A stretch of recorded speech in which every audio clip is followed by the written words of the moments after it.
we die, our soul departs from our body. And the soul goes on a journey. And that is when the soul descends into the grave to be reunited with our bodies. And when the soul is coming down, it witnesses the janazah, the funeral. And your body is laying there on the ground, wrapped up, getting ready to be buried. And you're descending and you're seeing this, and you're hearing it, you're experiencing it. And when the people then take your body and place it in the grave, your soul descends in there, into the grave, to be reunited with your body. And then your loved ones, your friends who were there at your janazah, they will start shoveling dirt, start picking up dirt with their hands and placing it in the grave, throwing it on top of you, and you will feel it fall on top of you. And they will do this until you are completely covered up. And you will be there in the grave, covered up, and you will have consciousness. You will be alive.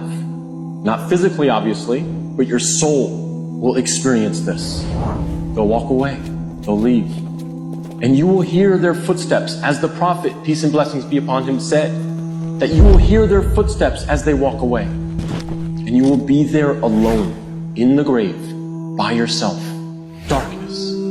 Silence.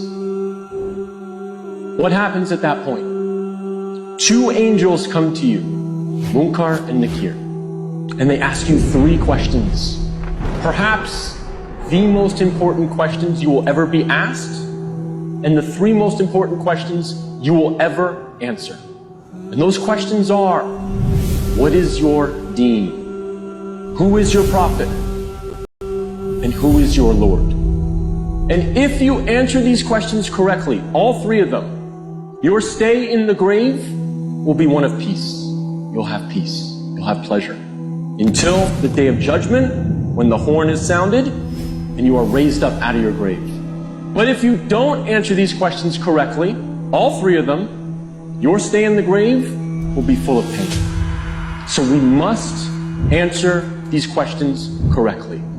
But here's the problem. A lot of us say to ourselves at this point, I'm good, because I'm a Muslim, and I know the answers to these questions, and I'll answer them correctly. This is a problem. Because the answers are not given, as many of the scholars say, the answer is not given with your tongue. The answer is not given with your brain. The answer is given with your heart. What is in your heart will come out at that moment. If you lived your life not really striving to be a Muslim, a true Muslim, trying to practice, then Islam really was not in your heart. So we have to make sure that we're striving, again, to the best of our ability. I'm not asking for perfection. I'm not asking for scholars. I'm not asking for you to be of the best character like the Prophet, peace be upon him, but we must strive for it. So that on that day, when these angels come to us and they ask us these questions, what is in our heart will naturally come forward. The answers, the correct answers, will come forth.